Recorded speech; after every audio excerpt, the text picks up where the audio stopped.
held breath in a quiet room. The moment before a new arrival changes everything. And the first faint tremor of a world about to be known. Mrs. Elton was first seen at church. But though devotion might be interrupted, curiosity could not be satisfied by a bride in a pew, and it must be left for the visits in form, which were then to be paid. To settle whether she were very pretty indeed, or only rather pretty, or not pretty at all, Emma had feelings, less of curiosity than of pride or propriety, to make her resolve on not being the last to pay her respects. And she made a point of Harriet's going with her, that the worst of the business might be gone through as soon as possible. She could not enter the house again, could not be in the same room to which she had, with such vain artifice, retreated 3 months ago, to lace up her boot without recollecting. 1,000 vexatious thoughts would recur, compliments, charades, and horrible blunders. And it was not to be supposed that poor Harriet should not be recollecting too. But she behaved very well, and was only rather pale and silent. The visit was of course short, and there was so much embarrassment and occupation of mind to shorten it, that Emma would not allow herself entirely to form an opinion of the lady, and on no account to give one, beyond the nothing-meaning terms of being elegantly dressed and very pleasing. She did not really like her. She would not be in a hurry to find fault, but she suspected that there was no elegance, ease, but not elegance. She was almost sure that for a young woman, a stranger, a bride, there was too much ease. Her person was rather good, her face not unpretty, but neither feature, nor air, nor voice, nor manner were elegant. Emma thought at least it would turn out so. As for Mr. Elton, his manners did not appear, but no, she would not permit a hasty or a witty word from herself about his manners. It was an awkward ceremony at any time to be receiving wedding visits, and a man had need be all grace to acquit himself well through it. The woman was better off.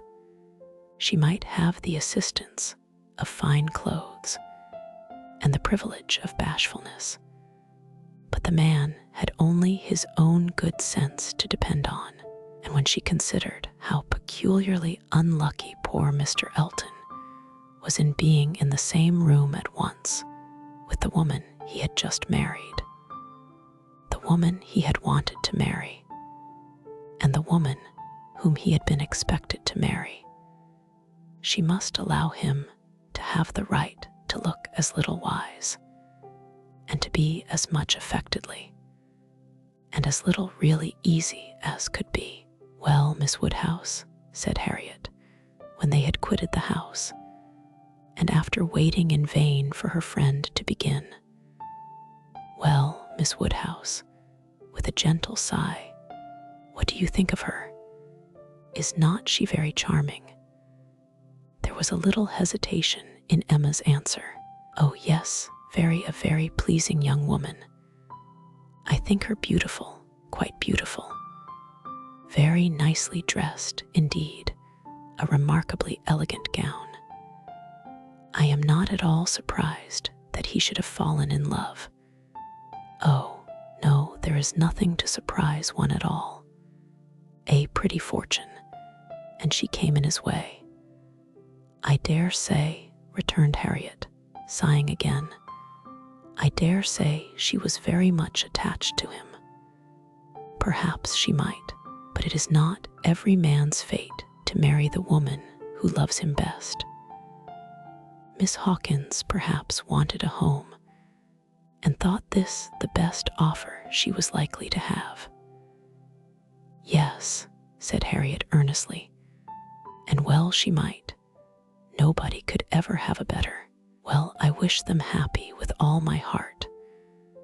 And now, Miss Woodhouse, I do not think I shall mind seeing them again. He is just as superior as ever, but being married, you know, it is quite a different thing. No, indeed, Miss Woodhouse, you need not be afraid. I can sit and admire him now without any great misery. To know that he has not thrown himself away is such a comfort. She does seem a charming young woman, just what he deserves. Happy creature." He called her Augusta. How delightful. When the visit was returned, Emma made up her mind. She could then see more and judge better. From Harriet's happening not to be at Hartfield, and her father's being present to engage Mr. Elton, she had a quarter of an hour of the lady's conversation to herself, and could composedly attend to her, and the quarter of an hour quite convinced her that Mrs. Elton was a vain woman, extremely well satisfied with herself, and thinking much of her own importance, that she meant to shine and be very superior, but with manners which had been formed in a bad school, pert and familiar, that all her notions were drawn from one set of people and one style of living, that if not foolish she was ignorant, and that her society would certainly do Mr. Elton no good. Harriet would have been a better match. If not wise or refined herself, she would have connected him with those who were. But Miss Hawkins, it might be fairly supposed from her easy conceit, had been the best of her own set. The rich brother-in-law near Bristol was the pride of the alliance, and his place and his carriages were the pride of him. The very first subject after being seated was Maple Grove, my brother Mr. Suckling's seat, a comparison of Hartfield to Maple Grove. The grounds of Hartfield were small, but neat and pretty, and the house was modern and well built. Mrs. Elton seemed most favorably impressed by the size of the room, the entrance, and all that she could see or imagine. Very like Maple Grove indeed. She was quite struck by the likeness. That room was the very shape and size of the morning room at Maple Grove, her sister's favorite room. Mr. Elton was appealed to. Was not it astonishingly like? She could really almost fancy herself at Maple Grove. And the staircase, you know, as I came in, I observed how very like the staircase was, placed exactly in the same part of the house. I really could not help exclaiming, "I assure you, Miss Woodhouse, it is very delightful to me to be reminded of a place I am so extremely partial to as Maple Grove. I have spent so many happy months there." With a little sigh of sentiment, a charming place, undoubtedly. Every body who sees it is struck by its beauty, but to me, it has been quite a home. Whenever you are transplanted, like me, Miss Woodhouse, you will understand how very delightful it is to meet with anything at all like what one has left behind. I always say this is quite one of the evils of matrimony. Emma made as slight a reply as she could, but it was fully sufficient for Mrs. Elton, who only wanted to be talking herself. So extremely like Maple Grove. And it is not merely the house, the grounds. I assure you, as far as I could observe, are strikingly like the laurels at Maple Grove, are in the same profusion as here, and stand very much in the same way just across the lawn. And I had a glimpse of a fine large tree with a bench round it, which put me so exactly in mind my brother and sister will be enchanted with this place. People who have extensive grounds themselves are always pleased with anything in the same style. Emma doubted the truth of this sentiment. She had a great idea that people who had extensive grounds themselves cared very little for the extensive grounds of anybody else.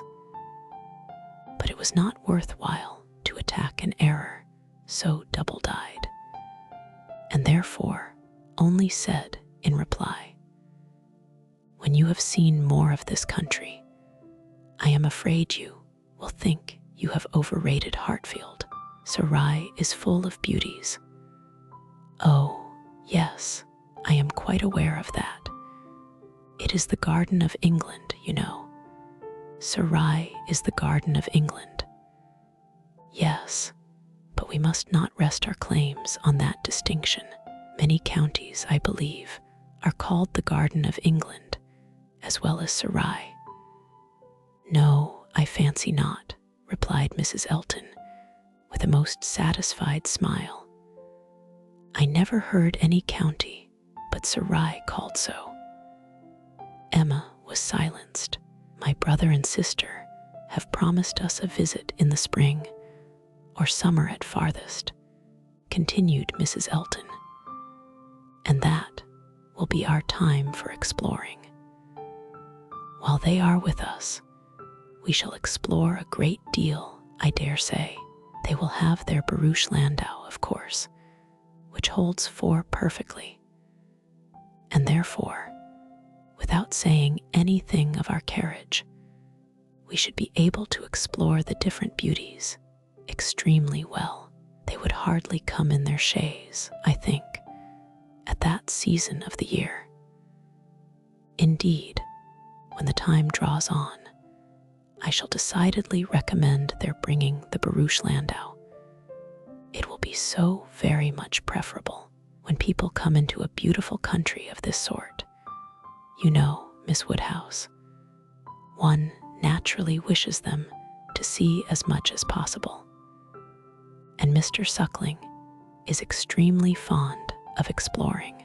We explored to Kingsweston twice last summer, in that way, most delightfully, just after their first having the barouche landau. You have many parties of that kind here, I suppose, Miss Woodhouse, every summer. No, not immediately here. We are rather out of distance of the very striking beauties which attract the sort of parties you speak of. And we are a very quiet set of people, I believe, more disposed to stay at home than engage in schemes of pleasure. Ah, there is nothing like staying at home for real comfort. Nobody can be more devoted to home than I am. I was quite a proverb for it at Maple Grove. Many a time has Selina said, when she has been going to Bristol, "I really cannot get this girl to move from the house. I absolutely must go in by myself, though I hate being stuck up in the barouche landau without a companion." But Augusta, I believe, with her own goodwill, would never stir beyond the park paling. Many a time has she said so, and yet I am no advocate for entire seclusion. I think, on the contrary, when people shut themselves up entirely from society, it is a very bad thing, and that it is much more advisable to mix in the world in a proper degree, without living in it either too much or too little. I perfectly understand your situation, however, Miss Woodhouse. Looking towards Mr. Woodhouse. Your father's state of health must be a great drawback. Why does not he try Bath? Indeed he should. Let me recommend Bath to you. I assure you I have no doubt of its doing Mr. Woodhouse good. My father tried it more than once, formerly, but without receiving any benefit. And Mr. Perry, whose name, I dare say, is not unknown to you, does not conceive it would be at all more likely to be useful now. Ah, that's a great pity, for I assure you, Miss Woodhouse, where the waters do agree, it is quite wonderful the relief they give. In my Bath life, I have seen such instances of it, and it is so cheerful a place that it could not fail of being of use to Mr. Woodhouse's spirits, which, I understand, are sometimes much depressed. And as to its recommendations to you, I fancy I need not take much pains to dwell on them. The advantages of Bath to the young are pretty generally understood. It would be a charming introduction for you, who have lived so secluded a life, and I could immediately secure you some of the best society in the place. A line from me would bring you a little host of acquaintance, and my particular friend, Mrs. Partridge, the lady I have always resided with when in Bath, would be most happy to show you any attentions, and would be the very person for you to go into public with. It was as much as Emma could bear, without being impolite, the idea of her being indebted to Mrs. Elton for what was called an introduction, of her going into public under the auspices of a friend of Mrs. Elton's, probably some vulgar, dashing widow, who, with the help of a boarder, just made a shift to live. The dignity of Miss Woodhouse of Hartfield was sunk indeed. She restrained herself, however, from any of the reproofs she could have given, and only thanked Mrs. Elton coolly. But their going to Bath was quite out of the question, and she was not perfectly convinced that the place might suit her better than her father. And then, to prevent farther outrage and indignation, changed the subject directly. I do not ask whether you are musical, Mrs. Elton. Upon these occasions, a lady's character generally precedes her, and Highbury has long known that you are a superior performer. Oh, no, indeed, I must protest against any such idea. A superior performer, very far from it, I assure you. Consider from how partial a quarter your information came. I am dotingly fond of music, passionately fond, and my friends say I am not entirely devoid of taste, but as to anything else, upon my honor, my performance is mediocre to the last degree. You, Miss Woodhouse, I well know, play delightfully. I assure you it has been the greatest satisfaction, comfort, and delight to me to hear what a musical society I am got into. I absolutely cannot do without music. It is a necessary of life to me, and having always been used to a very musical society, both at Maple Grove and in Bath, it would have been a most serious sacrifice. I honestly said as much to Mr. E. when he was speaking of my future home, and expressing his fears lest the retirement of it should be disagreeable, and the inferiority of the house too, knowing what I had been accustomed to. Of course, he was not wholly without apprehension when he was speaking of it in that way. I honestly said that the world I could give up parties, balls, plays, for I had no fear of retirement. Blessed with so many resources within myself, the world was not necessary to me.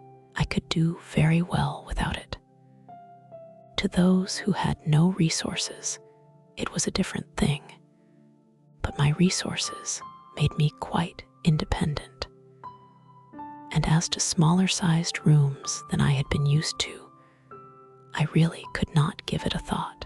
I hoped I was perfectly equal to any sacrifice of that description.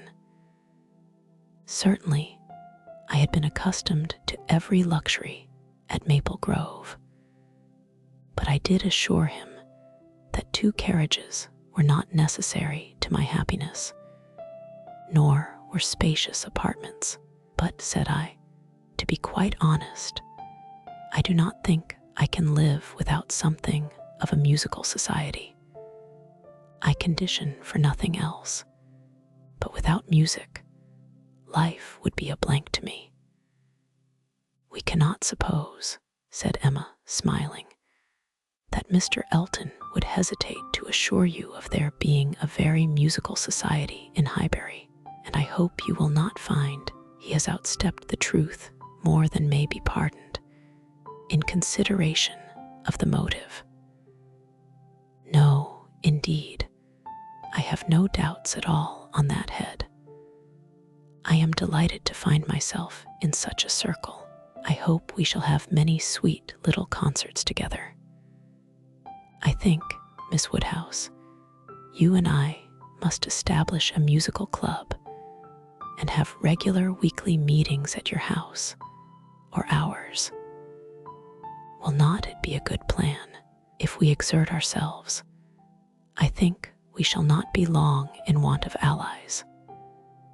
Something of that nature would be particularly desirable for me, as an inducement to keep me in practice.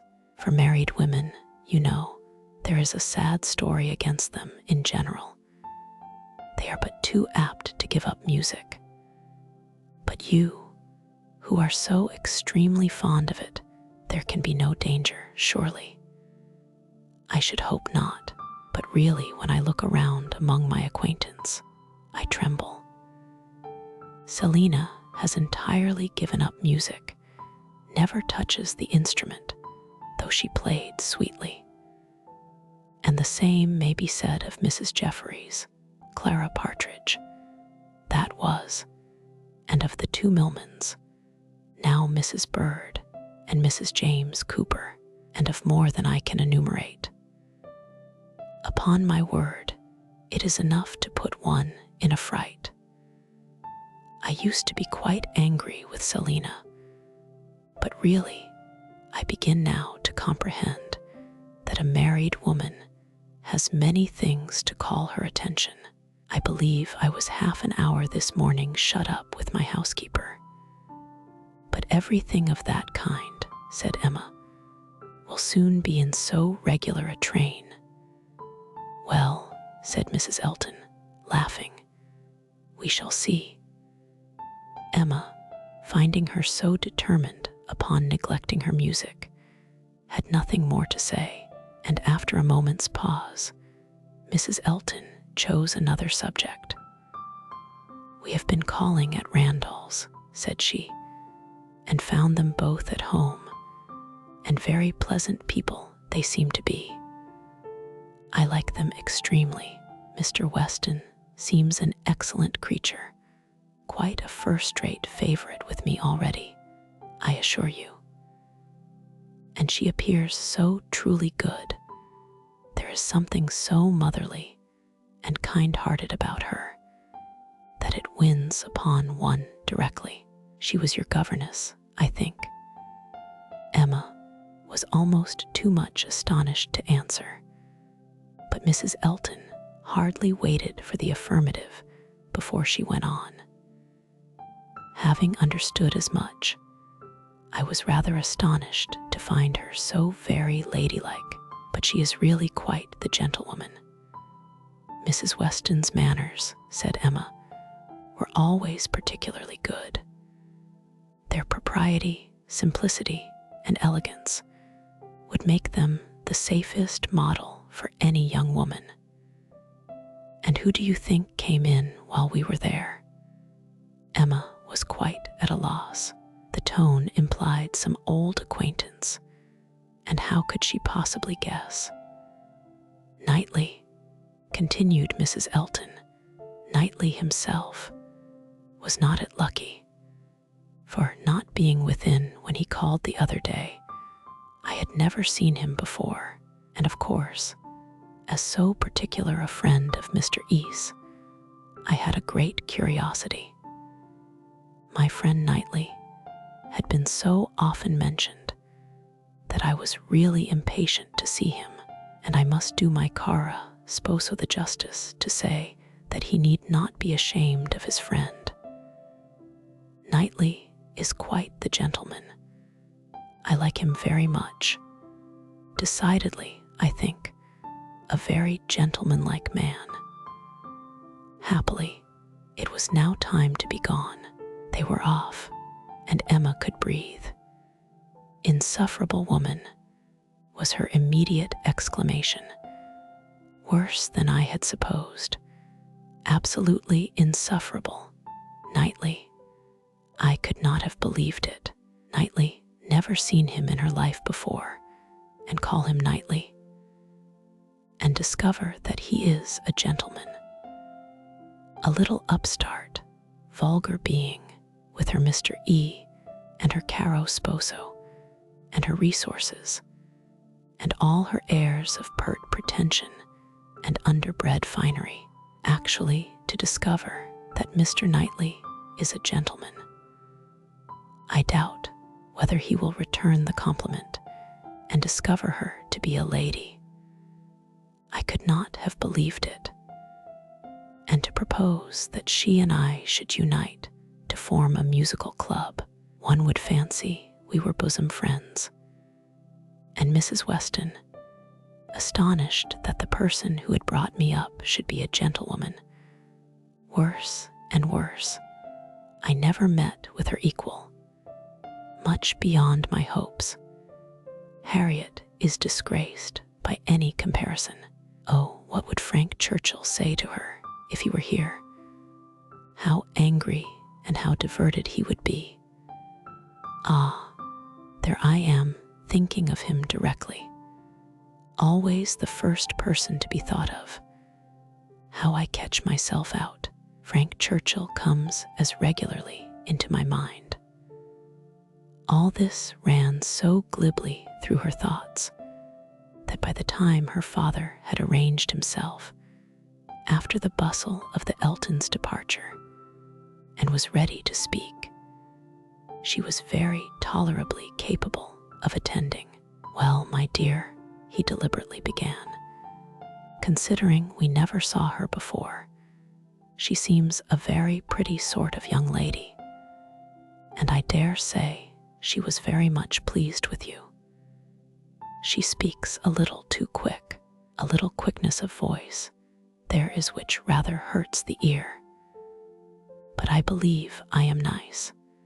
I do not like strange voices, and nobody speaks like you and poor Miss Taylor.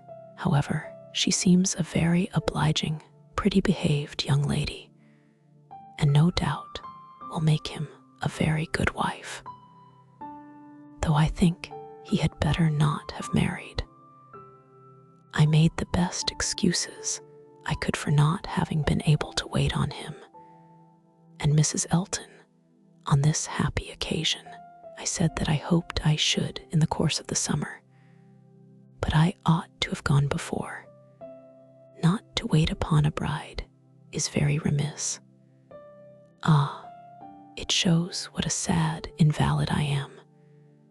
But I do not like the corner into Vicarage Lane. I dare say your apologies were accepted, sir. Mr. Elton knows you.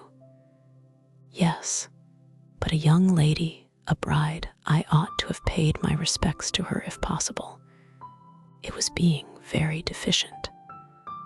But, my dear papa, you are no friend to matrimony, and therefore, why should you be so anxious to pay your respects to a bride? It ought to be no recommendation to you. It is encouraging people to marry if you make so much of them. No, my dear, I never encouraged anybody to marry, but I would always wish to pay every proper attention to a lady, and a bride, especially, is never to be neglected. More is avowedly due to her. A bride, you know, my dear, is always the first in company, let the others be who they may. Well, papa, if this is not encouragement to marry, I do not know what is, and I should never have expected you to be lending your sanction to such vanity baits for poor young ladies. My dear, you do not understand me. This is a matter of mere common politeness and good breeding, and has nothing to do with any encouragement to people to marry. Emma had done. Her father was growing nervous and could not understand her. Her mind returned to Mrs. Elton's offenses, and long, very long, did they occupy her. Emma was not required, by any subsequent discovery, to retract her ill opinion of Mrs. Elton. Her observation had been pretty correct. Such as Mrs. Elton appeared to her on this second interview, such she appeared whenever they met again. Self-important, presuming, familiar, ignorant, and ill-bred, she had a little beauty and a little accomplishment, but so little judgment that she thought herself coming with superior knowledge of the world to enliven and improve a country neighborhood, and conceived Miss Hawkins to have held such a place in society as Mrs. Elton's consequence only could surpass. There was no reason to suppose Mr. Elton thought at all differently from his wife. He seemed not merely happy with her, but proud. He had the air of congratulating himself on having brought such a woman to Highbury, as not even Miss Woodhouse could equal, and the greater part of her new acquaintance disposed to commend, or not in the habit of judging, following the lead of Miss Bates's goodwill, or taking it for granted that the bride must be as clever and as agreeable as she professed herself, were very well satisfied, so that Mrs. Elton's praise passed from one mouth to another, as it ought to do, unimpeded by Miss Woodhouse, who readily continued her first contribution, and talked with a good grace of her being very pleasant and very elegantly dressed. In one respect, Mrs. Elton grew even worse than she had appeared at first. Her feelings altered towards Emma. Offended, probably, by the little encouragement which her proposals of intimacy met with, she drew back in her turn, and gradually became much more cold and distant, and though the effect was agreeable, the ill will which produced it was necessarily increasing Emma's dislike. Her manners, too, and Mr. Elton's, were unpleasant towards Harriet. They were sneering and negligent. Emma hoped it must rapidly work Harriet's cure, but the sensations which could prompt such behavior sunk them both very much. It was not to be doubted that poor Harriet's attachment had been an offering to conjugal unreserve, and her own share in the story, under a coloring the least favorable to her and the most soothing to him, had in all likelihood been given also. She was, of course, the object of their joint dislike. When they had nothing else to say, it must be always easy to begin abusing Miss Woodhouse, and the enmity which they dared not show in open disrespect to her found a broader vent in contemptuous treatment of Harriet. Mrs. Elton took a great fancy to Jane Fairfax, and from the first, not merely when a state of warfare with one young lady might be supposed to recommend the other, but from the very first, and she was not satisfied with expressing a natural and reasonable admiration, but without solicitation or plea or privilege, she must be wanting to assist and befriend her. Before Emma had forfeited her confidence, and about the third time of their meeting, she heard all Mrs. Elton's knight-errantry on the subject. Jane Fairfax is absolutely charming, Miss Woodhouse. I quite rave about Jane Fairfax. A sweet, interesting creature, so mild and ladylike, and with such talents. I assure you I think she has very extraordinary talents. I do not scruple to say that she plays extremely well. I know enough of music to speak decidedly on that point. Oh, she is absolutely charming. You will laugh at my warmth, but upon my word, I talk of nothing but Jane Fairfax. And her situation is so calculated to affect one. Miss Woodhouse, we must exert ourselves and endeavor to do something for her. We must bring her forward. Such talent as hers must not be suffered to remain unknown. I dare say you have heard those charming lines of the poet. Full many a flower is born to blush unseen and waste its fragrance on the desert air. We must not allow them to be verified in sweet Jane Fairfax.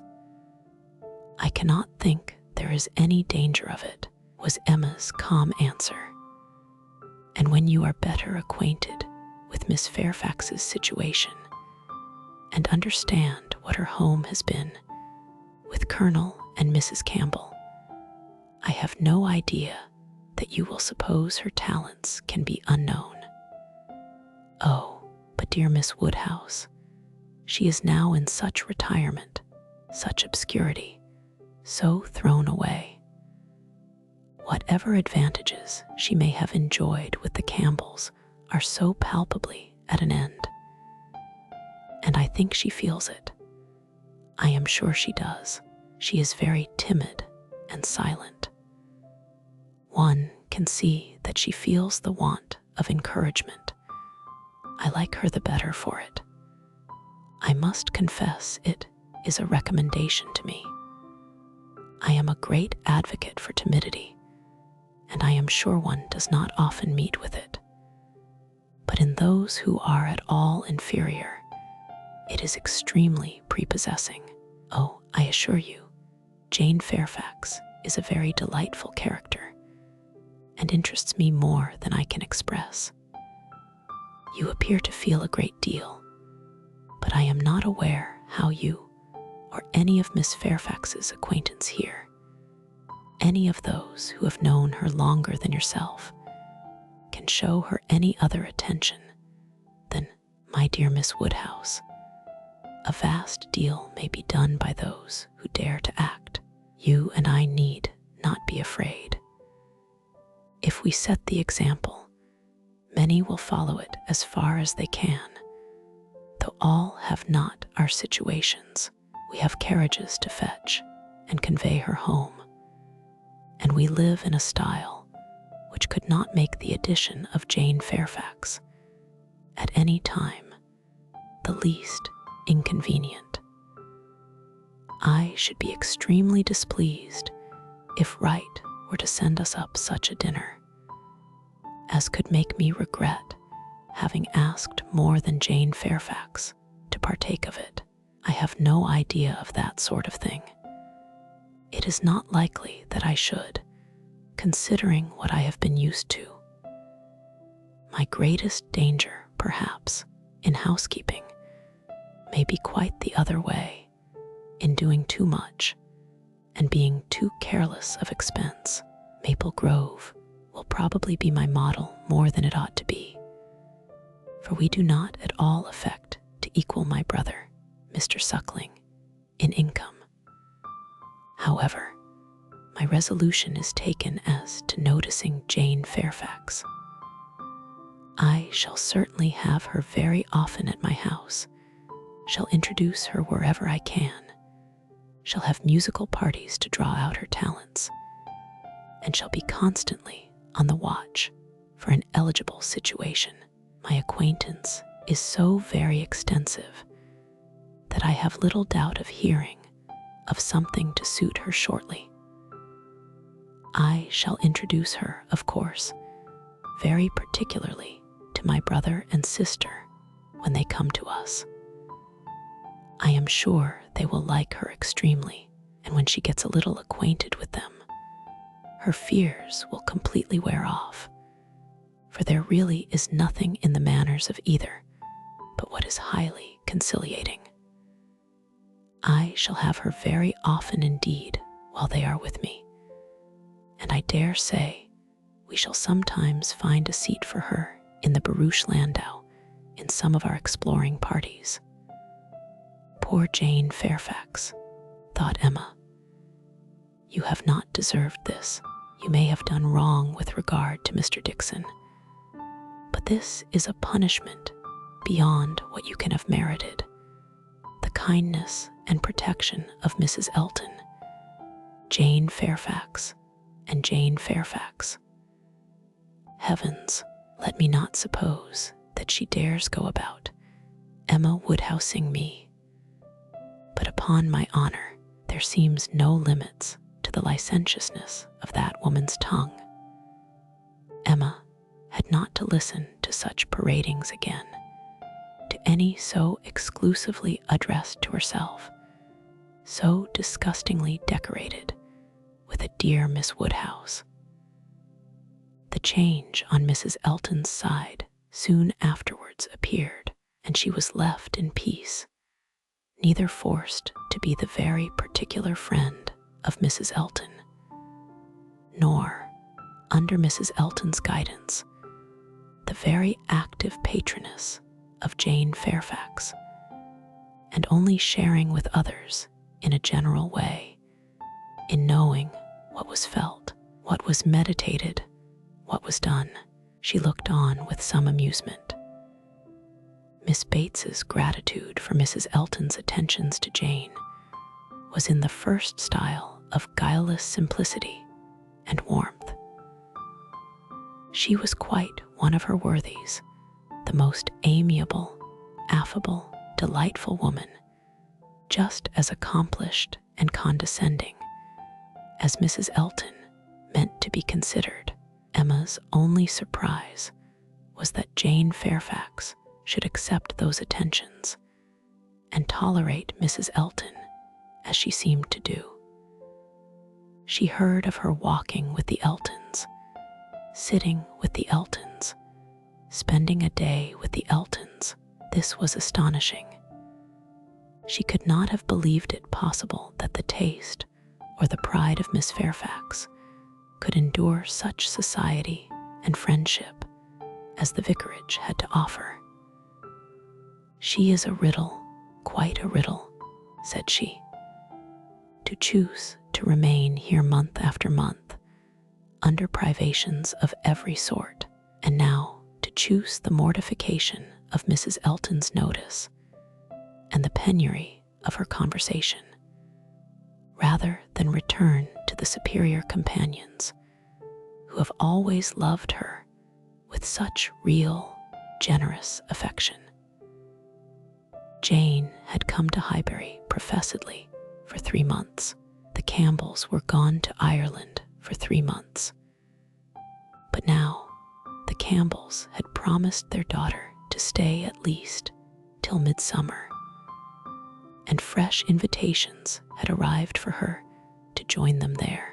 According to Miss Bates, it all came from her. Mrs. Dixon had written most pressingly. Would Jane but go, means were to be found, servants sent, friends contrived, no traveling difficulty allowed to exist. But still, she had declined it. She must have some motive more powerful than appears, for refusing this invitation was Emma's conclusion. She must be under some sort of penance, inflicted either by the Campbells or herself. There is great fear, great caution, great resolution somewhere. She is not to be with the Dixons. The decree is issued by somebody. But why must she consent to be with the Eltons?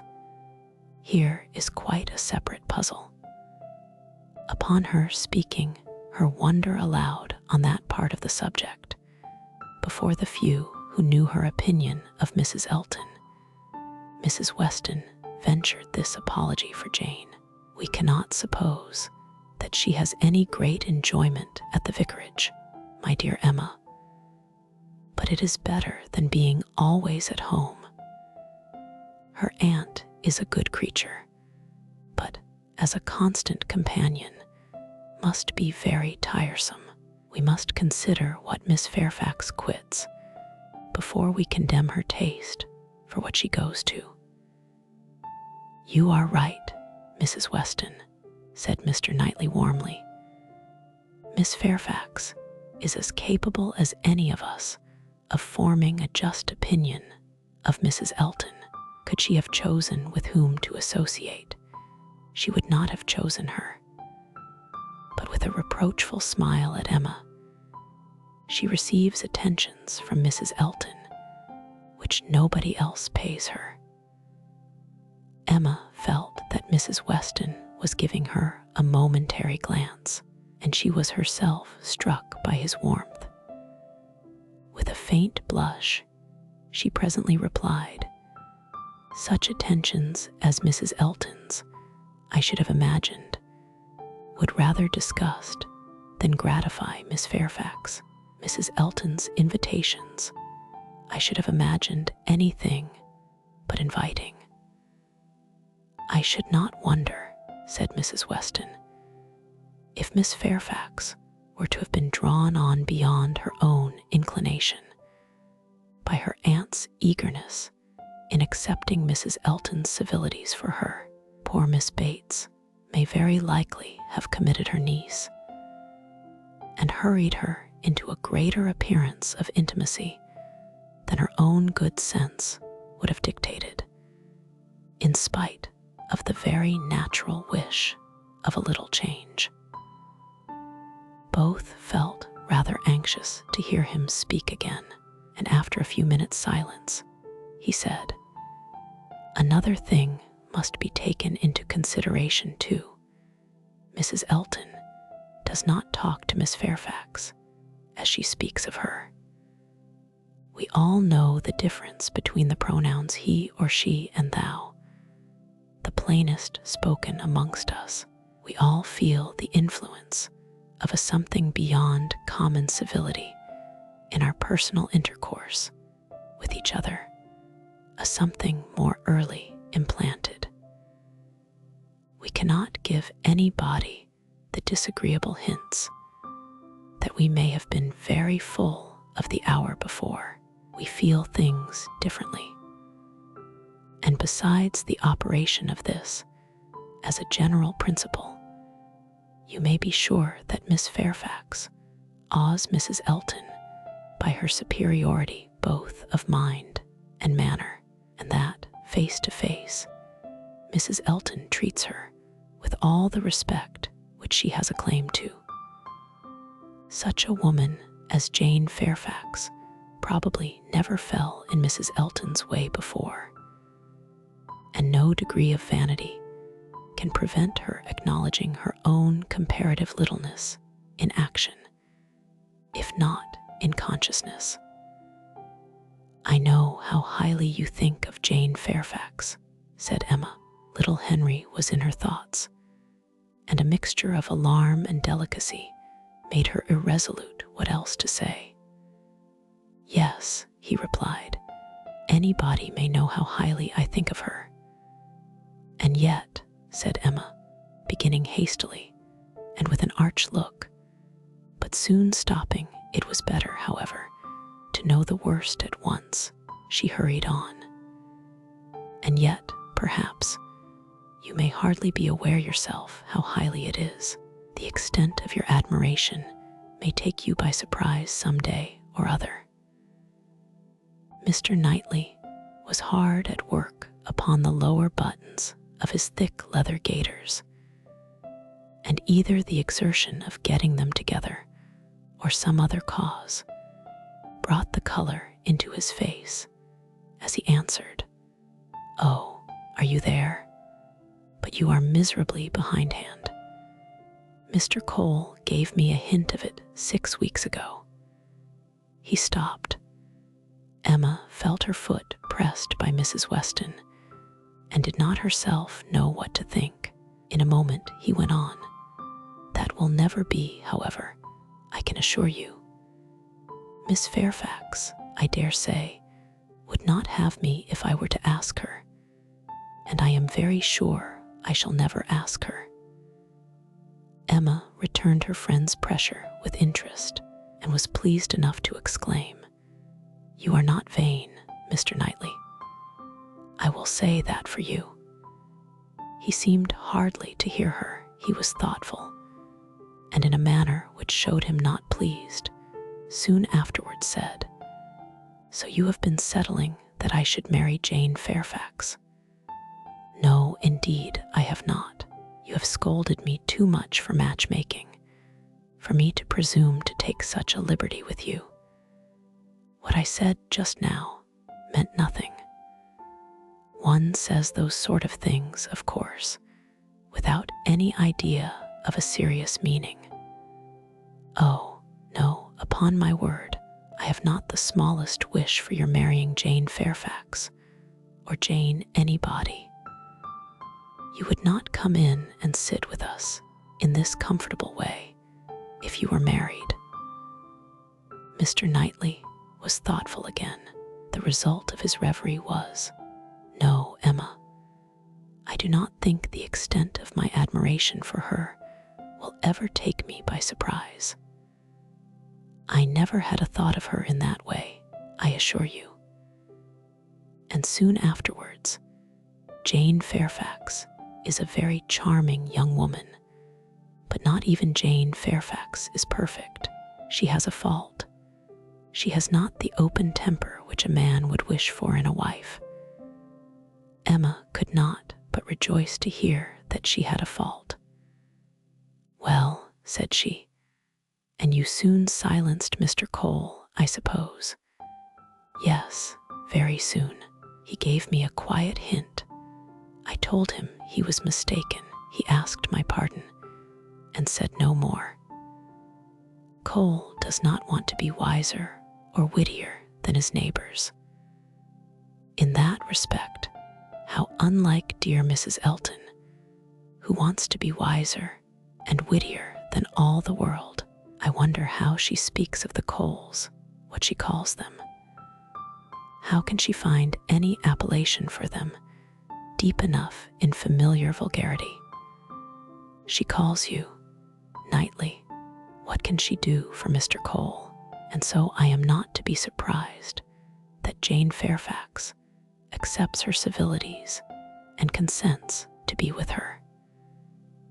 Mrs. Weston, your argument weighs most with me. I can much more readily enter into the temptation of getting away from Miss Bates than I can believe in the triumph of Miss Fairfax's mind over Mrs. Elton.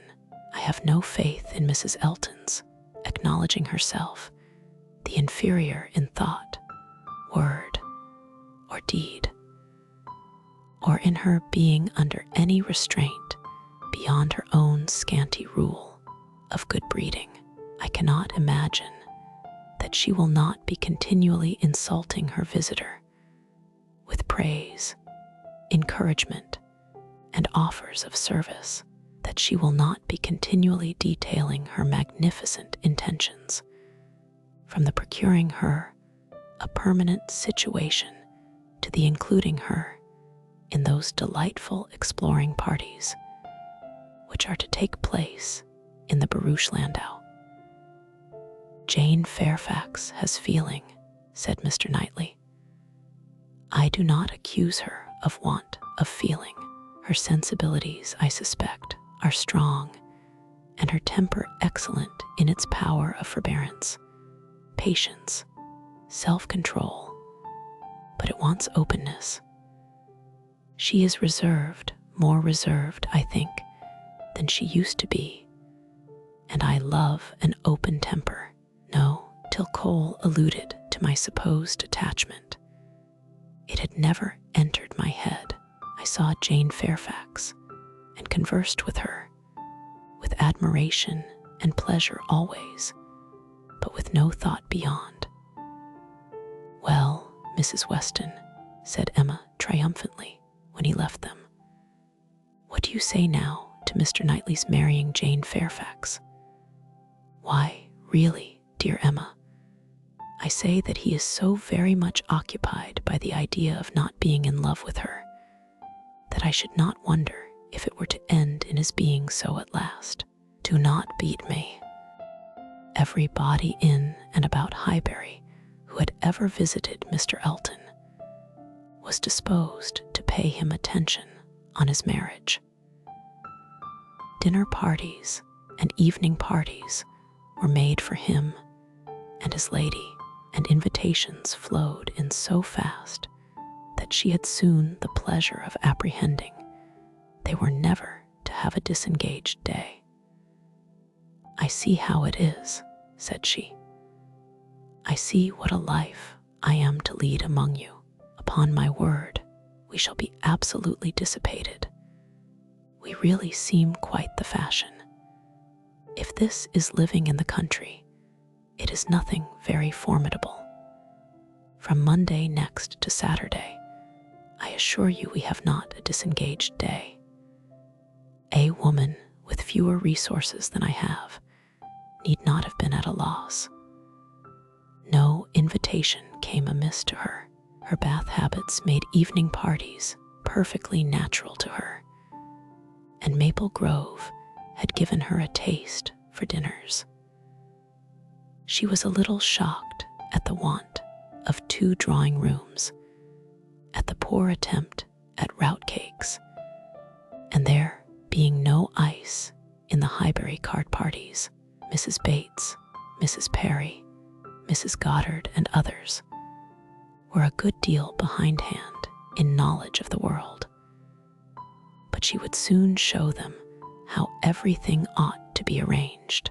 In the course of the spring, she must return their civilities by one very superior party, in which her card tables should be set out with their separate candles and unbroken packs in the true style, and more waiters engaged for the evening than their own establishment could furnish, to carry round the refreshments at exactly the proper hour and in the proper order. Emma, in the meanwhile, could not be satisfied without a dinner at Hartfield for the Eltons. They must not do less than others, or she should be exposed to odious suspicions and imagined capable of pitiful resentment. A dinner there must be. After Emma had talked about it for 10 minutes, Mr. Woodhouse felt no unwillingness, and only made the usual stipulation of not sitting at the bottom of the table himself, with the usual regular difficulty of deciding who should do it for him. The persons to be invited required little thought. Besides the Eltons, it must be the Westons and Mr. Knightley. So far it was all of course and it was hardly less inevitable that poor little Harriet must be asked to make the 8th. But this invitation was not given with equal satisfaction, and on many accounts, Emma was particularly pleased by Harriet's begging to be allowed to decline it. She would rather not be in his company more than she could help. She was not yet quite able to see him and his charming, happy wife together without feeling uncomfortable. If Miss Woodhouse would not be displeased, she would rather stay at home. It was precisely what Emma would have wished, had she deemed it possible enough for wishing. She was delighted with the fortitude of her little friend. For fortitude, she knew it was in her to give up being in company and stay at home, and she could now invite the very person whom she really wanted to make the 8th, Jane Fairfax. Since her last conversation with Mrs. Weston and Mr. Knightley, she was more conscience-stricken about Jane Fairfax than she had often been. Mr. Knightley's words dwelt with her. He had said that Jane Fairfax received attentions from Mrs. Elton which nobody else paid her. "This is very true," said she, "at least as far as relates to me," which was all that was meant, "and it is very shameful. Of the same age, and always knowing her, I ought to have been more her friend. She will never like me now. I have neglected her too long, but I will show her greater attention than I have done." Every invitation was successful. They were all disengaged and all happy. The preparatory interest of this dinner, however, was not yet over. A circumstance rather unlucky occurred. The 2 eldest little Knightleys were engaged to pay their grandpapa and aunt a visit of some weeks in the spring, and their papa now proposed bringing them and staying one whole day at Hartfield, which one day would be the very day of this party. His professional engagements did not allow of his being put off, but both father and daughter were disturbed by its happening so. Mr. Woodhouse considered 8 persons at dinner together as the utmost that his nerves could bear, and here would be a 9th. And Emma apprehended that it would be a 9th very much out of humor at not being able to come even to Hartfield for 48 hours without falling in with a dinner party. She comforted her father better than she could comfort herself by representing that though he certainly would make them 9, yet he always said so little that the increase of noise would be very immaterial. She thought it in reality a sad exchange for herself to have him with his grave looks and reluctant conversation opposed to her instead of his brother. The event was more favorable to Mr. Woodhouse than to Emma. John Knightley came, but Mr. Weston was unexpectedly summoned to town and must be absent on the very day. He might be able to join them in the evening, but certainly not to dinner. Mr. Woodhouse was quite at ease, and the seeing him so, with the arrival of the little boys and the philosophically composure of her brother on hearing his fate, removed the chief of even Emma's vexation. The day came, the party were punctually assembled, and Mr. John Knightley seemed early to devote himself to the business of being agreeable. Instead of drawing his brother off to a window while they waited for dinner, he was talking to Miss Fairfax. Mrs. Elton, as elegant as lace and pearls could make her. He looked at in silence, wanting only to observe enough for Isabella's information. But Miss Fairfax was an old acquaintance and a quiet girl, and he could talk to her. He had met her before breakfast as he was returning from a walk with his little boys, when it had been just beginning to rain. It was natural to have some civil hopes on the subject, and he said, "I hope you did not venture far, Miss Fairfax, this morning, or I am sure you must have been wet. We scarcely got home in time. I hope you turned directly."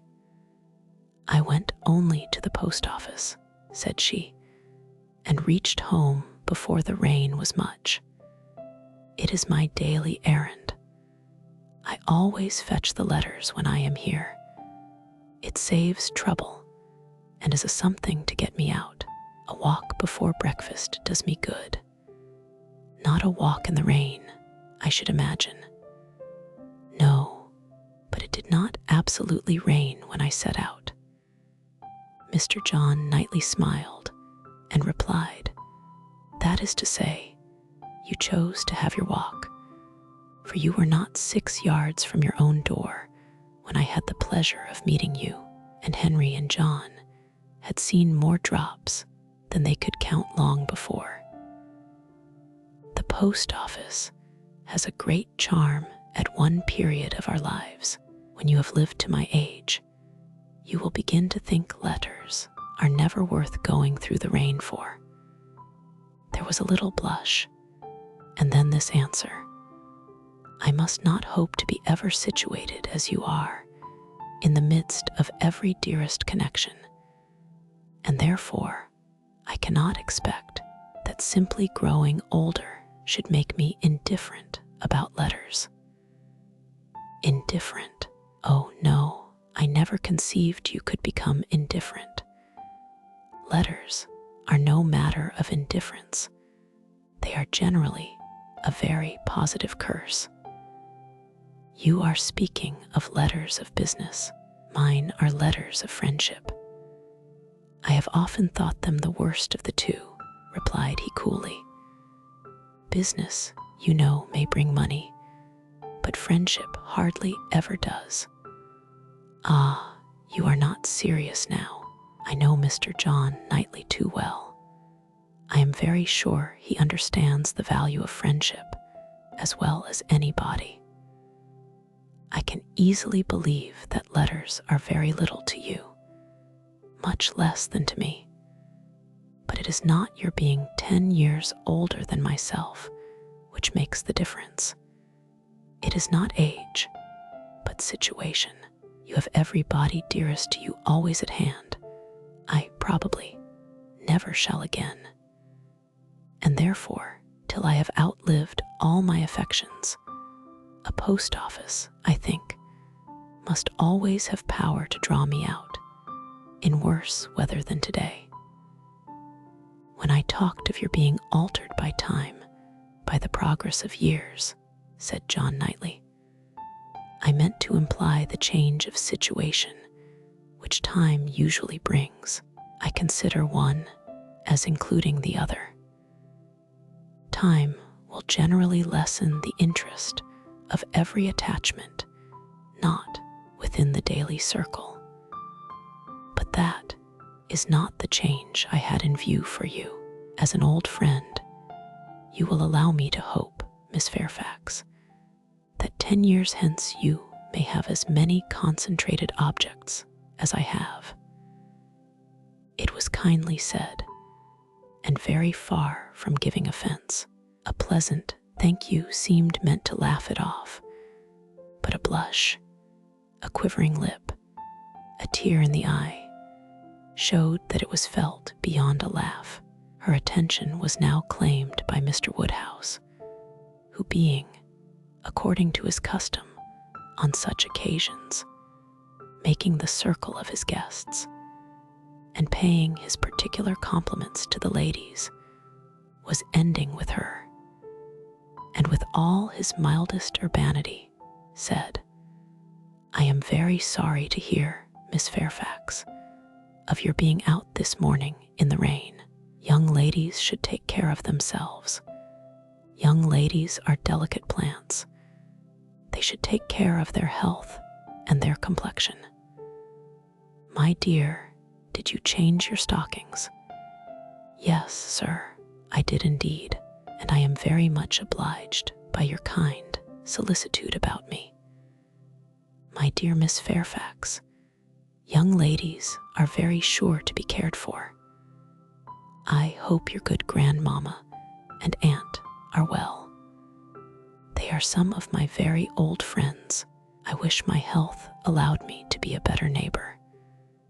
You do us a great deal of honor today, I am sure.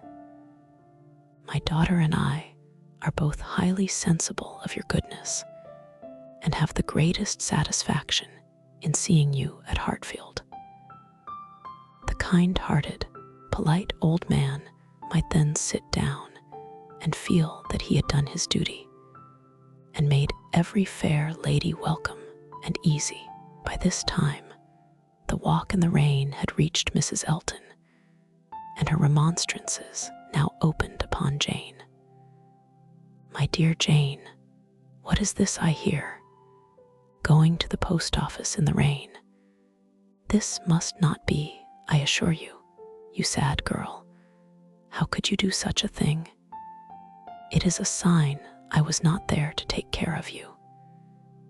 Jane very patiently assured her that she had not caught any cold. Oh, do not tell me. You really are a very sad girl, and do not know how to take care of yourself. To the post office, indeed. Mrs. Weston, did you ever hear the like? You and I must positively exert our authority. My advice, said Mrs. Weston kindly and persuasively, I certainly do feel tempted to give. Miss Fairfax, you must not run such risks. Liable as you have been to severe colds, indeed you ought to be particularly careful, especially at this time of year. The spring, I always think, requires more than common care. Better wait an hour or two, or even half a day for your letters, than run the risk of bringing on your cough again. Now, do not you feel that you had? Yes, I am sure you are much too reasonable. You look as if you would not do such a thing again. Oh, she shall not do such a thing again, eagerly rejoined Mrs. Elton. We will not allow her to do such a thing again. And nodding significantly, there must be some arrangement made. There must indeed. I shall speak to Mr. E., the man who fetches our letters every morning. One of our men, I forget his name, shall inquire for yours too, and bring them to you. That will obviate all difficulties, you know. And from us, I really think, my dear Jane, you can have no scruple to accept such an accommodation. You are extremely kind, said Jane, but I cannot give up my early walk. I am advised to be out of doors as much as I can. I must walk somewhere, and the post office is an object. And upon my word, I have scarcely ever had a bad morning before. My dear Jane, say no more about it. The thing is determined. That is, laughing affectedly, as far as I can presume to determine anything without the concurrence of my lord and master.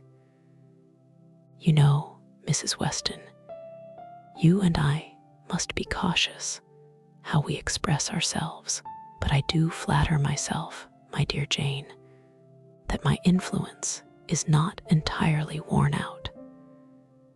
If I meet with no insuperable difficulties, therefore, consider that point as settled. Excuse me, said Jane earnestly. I cannot by any means consent to such an arrangement. so needlessly troublesome to your servant. If the errand were not a pleasure to me, it could be done, as it always is when I am not here, by my grandmamma's. Oh, my dear, but so much as Patty has to do, and it is a kindness to employ our men." Jane looked as if she did not mean to be conquered, but instead of answering, she began speaking again to Mr. John Knightley. "The post office is a wonderful establishment," said she, "the regularity and dispatch of it. If one thinks of all that it has to do, and all that it does so well, it is really astonishing. It is certainly very well regulated. So seldom that any negligence or blunder appears, so seldom that a letter, among the thousands that are constantly passing about the kingdom, is even carried wrong, and not one in a million, I suppose, actually lost. And when one considers the variety of hands, and of bad hands too, that are to be deciphered, it increases the wonder. The clerks grow expert from habit. They must begin with some quickness of sight and hand, and exercise improves them. If you want any farther explanation," continued he, smiling, "they are paid for it. That is the key to a great deal of capacity. The public pays, and must be served well." The varieties of handwriting were farther talked of, and the usual observations made. "I have heard it asserted," said John Knightley, "that the same sort of handwriting often prevails in a family, and where the same master teaches, it is natural enough.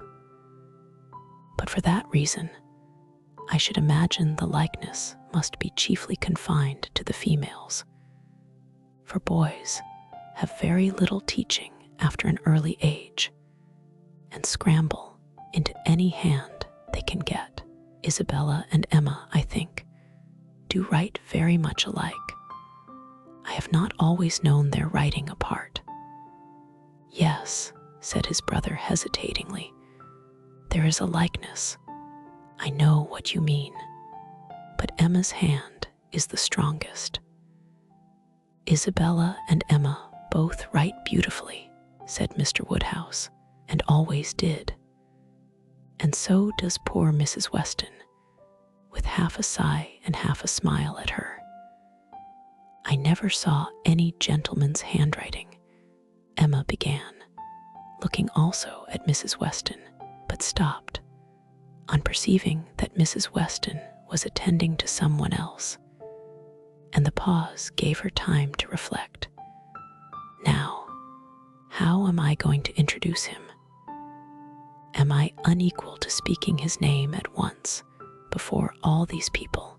Is it necessary for me to use any roundabout phrase? Your Yorkshire friend, your correspondent in Yorkshire.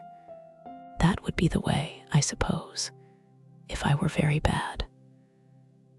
No, I can pronounce his name without the smallest distress. I certainly get better and better. Now for it." Mrs. Weston was disengaged, and Emma began again. "Mr. Frank Churchill writes one of the best gentleman's hands I ever saw." "I do not admire it," said Mr. Knightley.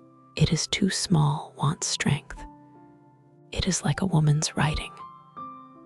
This was not submitted to by either lady. They vindicated him against the base aspersion. No, it by no means wanted strength. It was not a large hand, but very clear and certainly strong. Had not Mrs. Weston any letter about her to produce? No, she had heard from him very lately, but having answered the letter, had put it away. "If we were in the other room," said Emma, "if I had my writing desk, I am sure I could produce a specimen. I have a note of his. Do not you remember, Mrs. Weston, employing him to write for you one day. He chose to say he was employed. Well, well, I have that note, and can show it after dinner to convince Mr. Knightley. Oh, when a gallant young man like Mr. Frank Churchill, said Mr. Knightley dryly, writes to a fair lady like Miss Woodhouse, he will, of course, put forth his best. Dinner was on table. Mrs. Elton, before she could be spoken to, was ready, and before Mr. Woodhouse had reached her with his request to be allowed to hand her into the dining parlor, was saying, "Must I go first? I really am ashamed of always leading the way." Jane's solicitude about fetching her own letters had not escaped Emma. She had heard and seen it all, and felt some curiosity to know whether the wet walk of this morning had produced any. She suspected that it had, that it would not have been so resolutely encountered, but in full expectation of hearing from some one very dear, and that it had not been in vain. She thought there was an air of greater happiness than usual, aglow both of complexion and spirits. She could have made an inquiry or two as to the expedition and the expense of the Irish mails. It was at her tongue's end, but she abstained.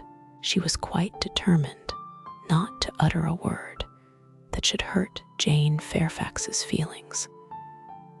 And they followed the other ladies out of the room, arm in arm, with an appearance of good, while highly becoming to the beauty and grace of each.